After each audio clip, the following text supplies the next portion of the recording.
মোথাবাড়িতে বিচারকদের ওপরে হামলার ঘটনার পরে যাবতীয় দায়িত্ব কারা তদন্ত করবে সেই দায়িত্ব কিন্তু ছাড়া হয়েছিল জাতীয় নির্বাচন কমিশনের ওপরে। সুপ্রিম কোর্টের নির্দেশে জাতীয় নির্বাচন কমিশন তারা কিন্তু সিদ্ধান্ত নিয়েছে যে এনআইএ এই গোটা ঘটনার তদন্ত করবে। আজকে মালদা যাচ্ছে এনআইএর বিশেষ টিম। সরাসরি চলে যাব আমাদের প্রতিনিধি সুকান্ত মুখোপাধ্যায় আমাদের সঙ্গে রয়েছেন। সুকান্ত, সব থেকে বড় প্রশ্ন এটাই যে কারা এই হামলার পিছনে ছিল, তাদের কারণ উদ্দেশ্যই বা কি, এবং তাদেরকে কারাই বা পরিচালিত করেছিল? এনআইএ টিম আজকে কখন যাবে ঘটনাস্থলে? দেখো, জানিয়ে রাখি যে বুধবারের এই ঘটনার পরিপ্রেক্ষিতে গতকাল প্রায় ভোররাত পর্যন্ত 18 জনকে গ্রেফতার করা হয়, যার মধ্যে মোথাবাড়ির যিনি আইএসএফ এর ক্যান্ডিডেট তাকেও গ্রেফতার করা হয়েছে। মোথাবাড়ি এবং অন্যদিকে কালিয়াচক থানা, এই দুটি থানা মিলে প্রায় 10টি সুমোটো মামলা রুজু করেছিল জেলা পুলিশ, এবং সেই পরিপ্রেক্ষিতে এই 18 জনকে গ্রেফতার করে এবং গতকালকে 18 জনকে মালদা আদালতে তোলা হলে তাদেরকে 10 দিনের পুলিশি হেফাজতের নির্দেশ দেওয়া হয়।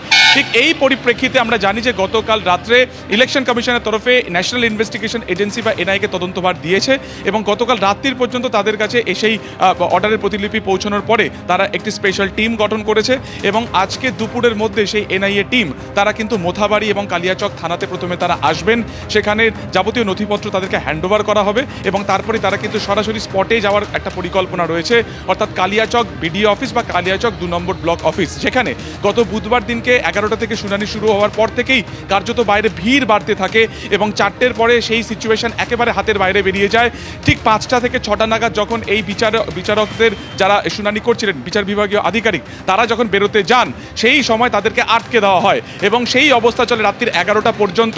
এবং তারপরে যখন সেই কনভয় নিয়ে এসপি এবং কেন্দ্রীয় বাহিনীর কনভয় নিয়ে তাদেরকে বেরোনোর চেষ্টা করেন তারা, সেই সময় তাদের গাড়ি প্রথমে বাঁশের ব্যারিকেড দিয়ে আটকানো হয় আমলিপোতা বলে একটি জায়গাতে, এবং তারপরে যখন সেই ব্যারিকেড কার্যত টপকে সেই গাড়ি যাওয়ার চেষ্টা করে তখন তাদের গাড়ির উদ্দেশ্যে ইট বৃষ্টি করা হয়। ফলত এই ঘটনার একাধিক পার্সপেক্টিভ রয়েছে, তার কারণ এই 7 জন বিচার বিভাগীয় আধিকারিক তারা কিন্তু আগেই আশঙ্কা প্রকাশ করেছিলেন যে তারা যেখানে শুনানি করছেন অর্থাৎ বিডিও অফিসে হামলা হতে পারে, এই কথা তারা ডিএমকেও জানিয়েছিলেন, কিন্তু ডিএম এর তরফে কিন্তু এই যে শুনানি যে জায়গা সেই স্থল কিন্তু পরিবর্তন করা হয়নি। কেন পরিবর্তন করা হয়নি? এবং যখন বুধবার দিনকে বিকেল 4টের পর থেকে সেখানে কার্যত ভিড় বাড়ছিল, তাদের হাতে ন্যাশনাল ফ্ল্যাগ ছিল, তাদের মধ্যে প্রচুর মহিলারা ছিলেন, অনেকে বহিরাগতও ছিলেন বলে পুলিশ সূত্রে জানা যাচ্ছে, তারা যখন সেখানে কার্যত জমায়েত বা গ্যাদারিং করছিলেন, কেন সেই গ্যাদারিং সরিয়ে দেওয়া হলো না? কারণ সেই সময় কিন্তু সেন্ট্রাল ফোর্স ছিল। এবং দ্বিতীয়ত হচ্ছে কার্যত যখন যে রাস্তা থেকে এই গাড়ি নিয়ে বেরোনো হচ্ছিল সেইটাকে কেন আগে থেকে স্যানিটাইজ করা গেল না? সেখানে যে তারা রাস্তা ব্লকেট করে রেখেছিলেন সেই খবর কেন জেলা পুলিশের কাছে গেল না? একাধিক প্রশ্ন কিন্তু রয়েছে, একাধিক গাফিলতির যে পয়েন্টগুলো রয়েছে সেগুলোও কিন্তু পয়েন্ট আউট করার চেষ্টা করবেন এনআইএ তদন্তকারীরা। এবং 18 জন যাকে ইতিমধ্যে 10 দিনের পুলিশ কাস্টাডি পেয়েছে তাদেরকেও নিজেদের কাস্টাডি চাওয়ার জন্য কিন্তু আদালতে আবেদন করতে পারে। ফলত আজকে সব মিলিয়ে এনআইএ আজকে আসবে, তৎপরতা রয়েছে, একাধিক জায়গাতে সেন্ট্রাল ফোর্স মোতায়েন করা হয়েছে।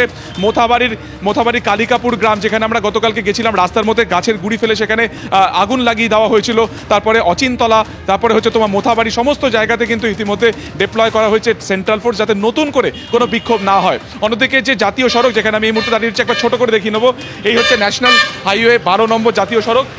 এই রাস্তা কিন্তু পুরোপুরি ট্রাফিক জ্যাম ছিল, কিন্তু গতকালকে বিকেল 4টে নাগাদ যদুপুরের কাছে একটি বিক্ষোভ যেখানে ছিল, যার ফলে গোটা রাস্তা কার্যত জ্যাম হয়েছিল, সেই যানজট কিন্তু অনেকটা উঠেছে, এখন দেখতে পাচ্ছি অনেকটা ক্লিয়ার রয়েছে। ফলত একটা বড়সড় যে জায়গা, যে ন্যাশনাল হাইওয়ে কোনোভাবে বন্ধ করা যাবে না, যাতে বিক্ষোভকারীরা যাতে এর আশপাশেও না আসতে পারে, সেই কারণে কিন্তু বিভিন্ন জায়গাতে সেন্ট্রাল ফোর্স মোতায়েন করা হয়েছে। ফলত সব মিলে এনআইএ আজকে আসবে এবং দেখার যে তাদের তদন্ত গতি প্রকৃতি কি হয়, তারা কি প্রসেসে তারা তদন্ত এগিয়ে নিয়ে যায়। সুকান্ত, ধন্যবাদ।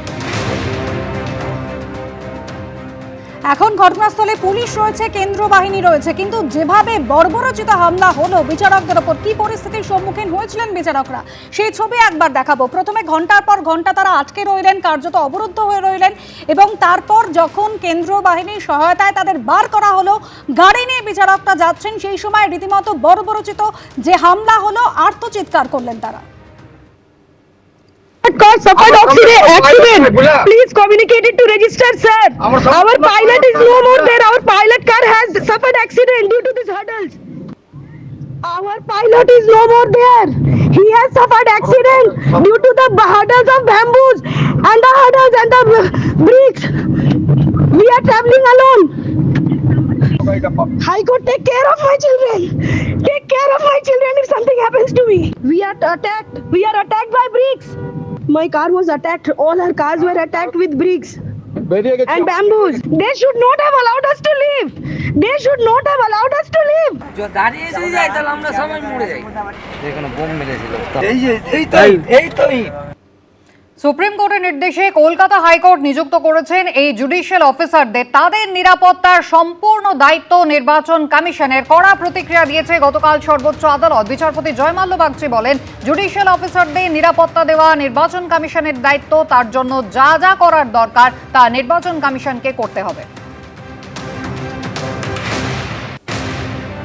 মালদার বুকে যে ভয়াবহ ঘটনা ঘটে গেল তার দায় কার তা নিয়েও কিন্তু শুরু হয়ে গিয়েছে রাজনীতি।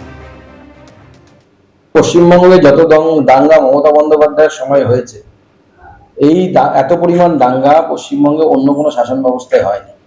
এবং এই দাঙ্গার মূল কারিগর হচ্ছে তৃণমূলের স্থানীয় নেতা, যারা মমতা বন্দ্যোপাধ্যায়ের বুদ্ধিতে এই সমস্ত দাঙ্গা করছে। কোর্ট তো বলেছে দেখবে, যখন দেখবে বলেছে, জাজেদের আটকে রেখে কি ফল? তারা তো আরো আপনাদের বিরুদ্ধে দিয়েছে, ভালো করে ঠেসে আজকে বাংলার রাজ্যটাকে বদনাম করে দিল। যদিও আমার হাতে কিছু নেই, ল অ্যান্ড অর্ডার আমার হাতে নেই, ওটা ইলেকশন কমিশন নিয়ে নিয়েছে, অমিত শাহ নিয়ে নিয়েছে। মোথাবাড়িতে বিচারকদের আটকে রাখা এবং তাদের উপরে হামলার এই ঘটনা জুডিশিয়াল অফিসারদের মনোবল ভেঙে দেওয়া এবং সুপ্রিম কোর্টকে চ্যালেঞ্জ জানানোর নিকৃষ্ট প্রচেষ্টা। নিষ্পত্তি প্রক্রিয়াকে ব্যাহত করা সুপরিকল্পিত এবং উদ্দেশ্য প্রণোদিত পদক্ষেপ। মুখ্য সচিব, স্বরাষ্ট্র সচিব, ডিজি, পুলিশ সুপার এবং জেলা শাসকের ব্যর্থতারই নামান্তর। গতকাল ক্ষোভে ফেটে পড়ে এই কড়া পর্যবেক্ষণ সর্বোচ্চ আদালতের প্রধান বিচারপতির বেঞ্চে।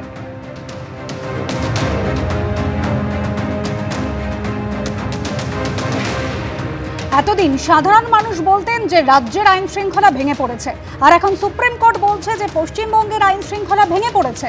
মোথাবাড়ি কাণ্ড প্রসঙ্গে ঘণ্টাখানের সঙ্গে সুমন অনুষ্ঠানে এসে বললেন আইনজীবী জয়ন্ত নারায়ণ চট্টোপাধ্যায়।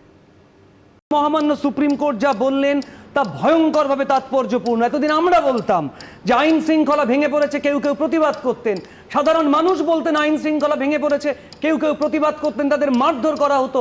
আজকে মহামান্য সুপ্রিম কোর্ট বললেন, দেশের প্রধান আদালত বললেন, এবং সারা ভারত নয় সারা দুনিয়া সেটা দেখলো। আমাদের মাথা সুমন হেঁট হয়ে গেছে। সুপ্রিম কোর্ট আজকে বলছেন পশ্চিমবাংলার আইন শৃঙ্খলা ভেঙে পড়েছে। আমরা অনেক দিন ধরে বলছি।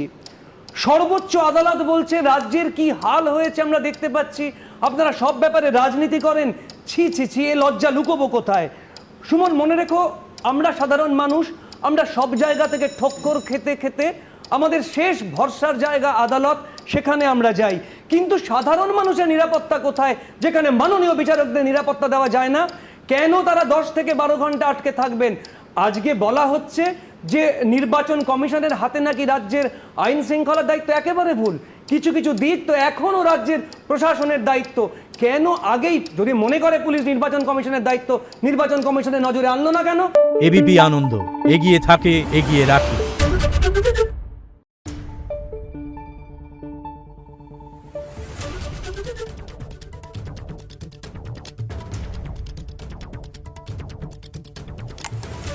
Thank you.